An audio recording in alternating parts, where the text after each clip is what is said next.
Assalamualaikum warahmatullahi wabarakatuh. Bertemu lagi bersama saya Erwan Sudiwijaya dan di video kali ini saya ingin berbagi tentang strategi dalam periklanan. Nah, di presentasi yang sudah saya siapkan, saya menggabungkan dua strategi yang biasa dilakukan oleh dua biro iklan. Jadi, saya spoiler satu dulu ya, nanti satunya akan menyusul di belakang. Karena sebetulnya strateginya nggak jauh beda, hanya ada satu poin yang membedakan di belakang. Ini saya tampilkan. Jadi yang pertama, dari FCB Communication. Ini adalah strategi dasar yang hampir sama digunakan di semua biro iklan. Namanya 3.0 Tools for Strategy. Nah, ini ya, untuk memahami strategi dalam biro iklan, dalam periklanan, kita pahami dua elemen pentingnya dulu nih. Ada brand sama target audience. Brand yang ngomong, target audience yang akan menerima pesan. Poin penting berikutnya adalah unique selling preposition, di mana unique selling preposition ini atau preposisi unik yang menjual dari sebuah produk didapatkan dari membandingkan keunggulan produk kita dengan keunggulan kompetitor. Jadi nanti teman-teman pastikan jangan menampilkan pesan yang sama dengan kompetitor. Untuk itu biasanya kalau yang saya lakukan adalah saya mencoba mencari dulu iklan-iklan kompetitor di YouTube, banyak sekali. Nah, sedikit tips dari saya, iklan YouTube kan ada visual ya. Pesan biasa muncul di belakang sebelum brand keluar. Nah, di sini misalnya teman-teman lagi handle apa ya? Mogu-mogu. Mogu-mogu minuman itu ya. Terus teman-teman coba untuk lihat kompetitornya. Saya kompetitornya di sini ada apa ya? Kompetitornya Mogu-mogu itu Buah Vita, terus kemudian Sprite, Fanta, minuman-minuman ringan gitu ya, Coca-Cola.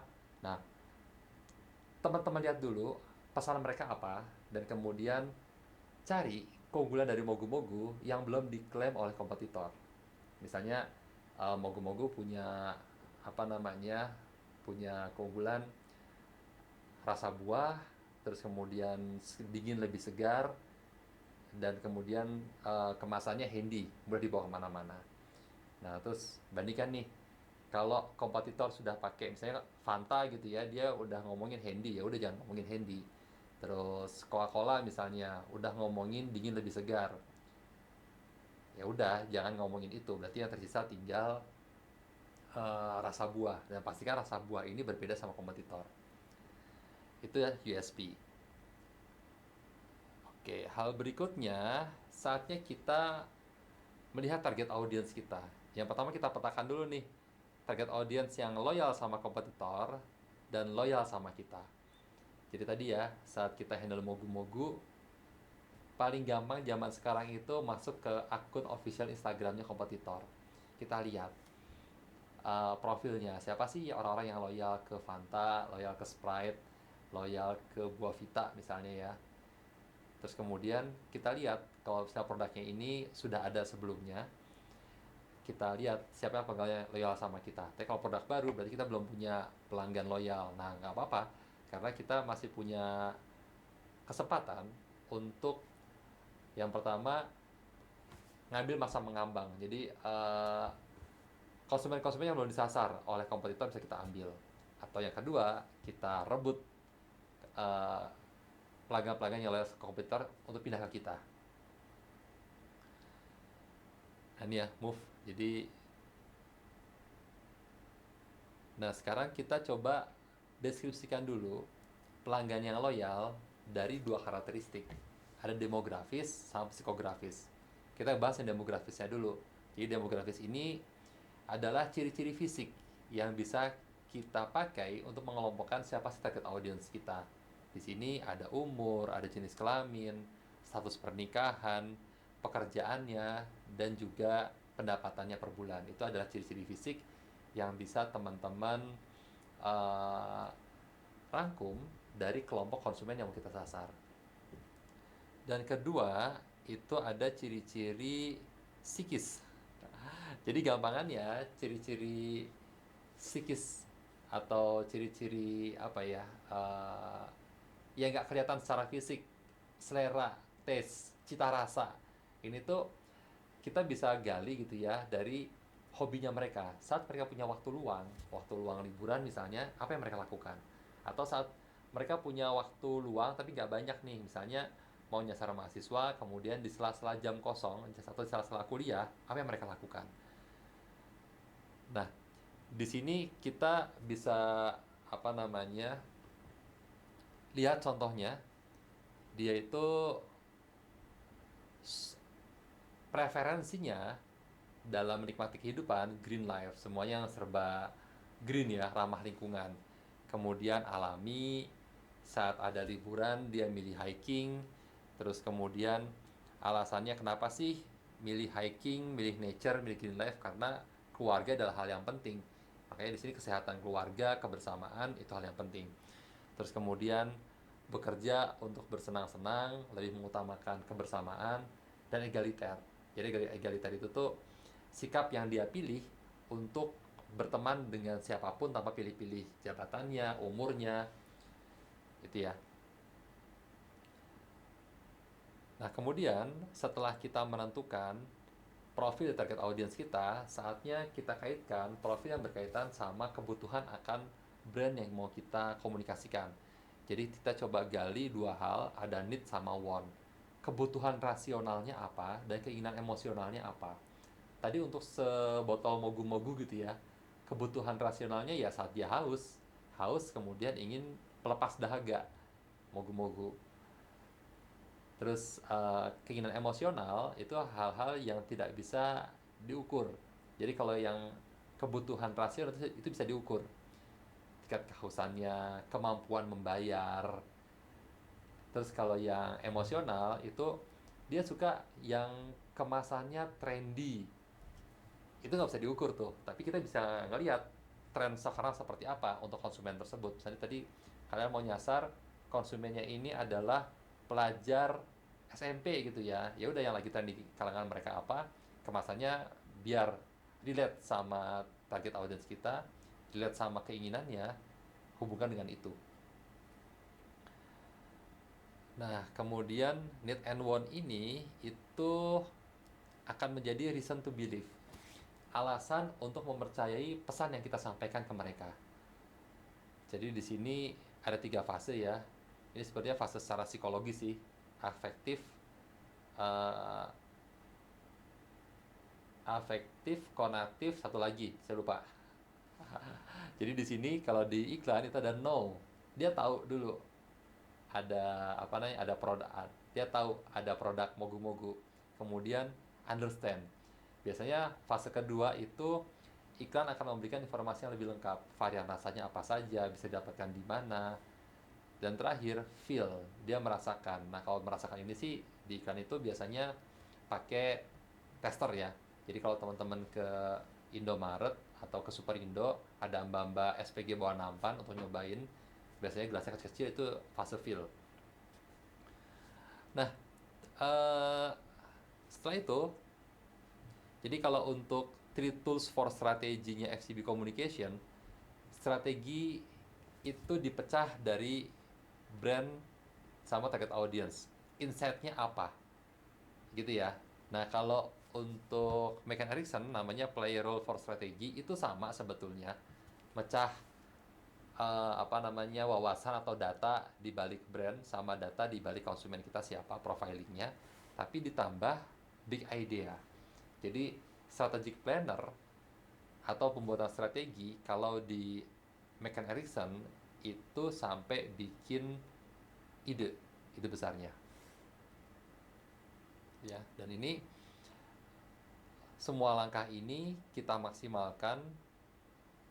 Selain untuk memasarkan produk, di sini kita untuk memindahkan loyalis kompetitor ke menjadi pelanggan loyalnya kita.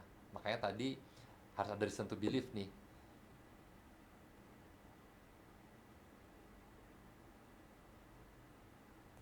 ya. Dan ini kaitannya ini ternyata ada panah dari brand ke target audience. Berarti memang eh, data dari brand itu harus relate sama target audience kita. Jadi tadi kalau kita bisa sampai nemu mogu-mogu tadi secara USP-nya adalah rasa buah, kemudian kita gali dulu need and want-nya. Jadi kebutuhannya pelepas dahaga, keinginannya yang trendy. Nah, kita sekarang kaitkan nih, ada nggak trennya ini tren yang apa namanya eh, bersifat alami gitu ya, buah-buahan. Jadi kehidupan yang trendy itu tuh kebutuhan yang alami. Kita coba gali lebih dalam dulu. Oh ternyata anak-anak SMP ini saat mereka liburan, mereka ini berburu konten, nyari hidden gems, tempat makan, tempat wisata yang masih alami. Nah kita bisa konekkan di sini buah-buahan alami dengan berburu hidden gems yang alami buat strateginya. Oke, sekarang kita beralih ke creative brief. Jadi setelah teman-teman bikin strategi, kan habis itu fasenya adalah kita ngebrief teman-teman kreatif nih untuk bikin strategi kreatifnya. Nah, untuk membuat sebuah creative brief yang bagus, bisa diawali dari data tentang brand. Sebetulnya ini cara merapikan data yang udah kita susun di strategi di fase yang sebelumnya, di start sebelumnya. Kita udah cari data tentang brand sama data tentang target audience. Sekarang kita tata menjadi sebuah creative brief yang menginspirasi teman-teman kreatif. Jadi yang pertama, di creative brief ada tren budaya, wawasan merek ini tadi data tentang kompetitor, USP, semua pindahkan ke sini. Kebenaran manusia. Jadi di sini tuh ada nilai-nilai yang dipercaya oleh masyarakat. Misalnya produk ini mau dipasarkan di Yogyakarta gitu ya. Oh, di sini ada nilai bebarengan merantasi gawe bersama-sama dalam menyelesaikan pekerjaan. Nah, value-value yang dipercaya oleh masyarakat Jogja, masyarakat target audience kita, taruh semua di sini. Ini akan menginspirasi teman-teman kreatif untuk mendevelop strategi kreatifnya. Kemudian teman-teman juga di sebelahnya brand ini ada background sama kenapa beriklan. Jadi di sini teman-teman sertakan hasil wawancara kalian ke pengelola brand. Kenapa sih dia mau beriklan? Biasanya kan dua hal ya, produknya nggak laku atau ada produk baru yang mau dipasarkan. Nah ini kenapa dia mau beriklan? Taruh semua di sini biar teman-teman kreatif tahu alasan kenapa mau beriklan. Terus kemudian ada mandatory. Mandatory itu lebih ke brand guideline. Saat meletakkan logo mogu itu warna merah atau warna kuningnya CMYK-nya berapa, terus peletakannya harus di mana, sebesar apa. Biasanya sih klien sudah punya GSM, grafik standar manual atau brand book-nya ya. Nah itu brand book-nya biasanya dikasih kreatif untuk membantu teman-teman desainer melayout sesuai dengan standarnya mogu. Nah fase yang kedua jadi adalah target audience. Target audience tadi ada think and feel, ini adalah need and want sebetulnya. Think, rasional, itu semua data tentang need atau kebutuhan. Feel, emosional, itu adalah semua data tentang keinginan. Ditaruh di sini. Terus, dorongan atau naluri yang mendominasi tindakannya. Di sini ada data-data yang demografis sama psikografis, semua taruh di sini. Nah,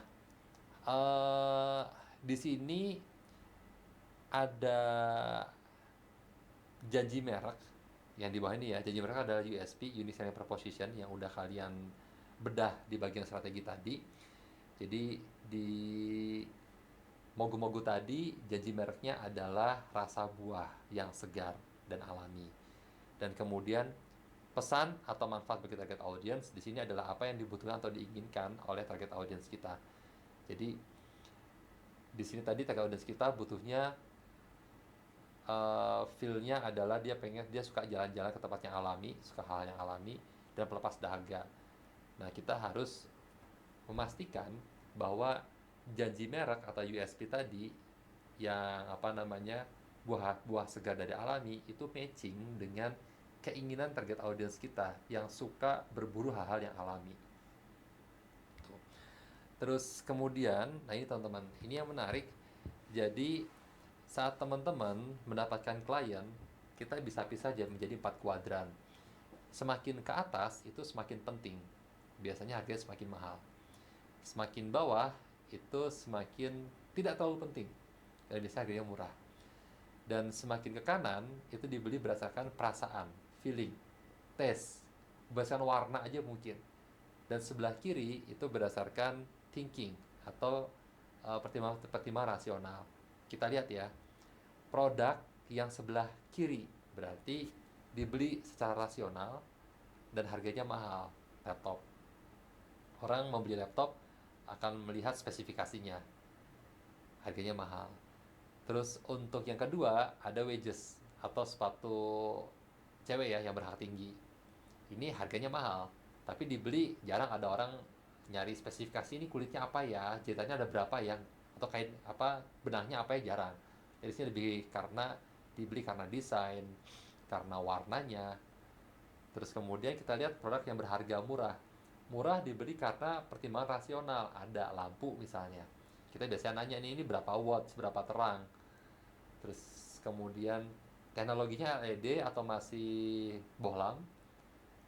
Nah, terus yang produk murah dibeli karena feel, itu adalah es krim. Biasanya kita beli es krim kan kita nggak peduli ya, ini susunya pakai merek apa nih, atau sudah didinginkan berapa derajat, nggak juga. Biasanya kalau beli es krim ya sederhana, rasanya apa, terus kemudian warnanya apa, itu penting. Oke, begitu saja materi dari saya yang saya bagikan di hari ini tentang strategi dalam periklanan. Jadi kalau saya rangkum, depan tadi ada strategi yang berasal dari agensi FCB dan juga McCann Erickson. Di situ kita belajar bagaimana kita menggali data seputar brand dan target audience. Kemudian di slide yang kedua ada bagaimana kita menyusun creative brief yang bisa menginspirasi teman-teman kreatif. Jadi di sini sebetulnya kita merapikan data-data yang udah kita kumpulkan di slide pertama, di dua, dan kemudian di slide ketiga adalah uh, saat teman-teman mendapatkan brand baru, kalian kenali dulu karakter produknya. Begitu, terima kasih. Sampai jumpa di video berikutnya. Wassalamualaikum warahmatullahi wabarakatuh.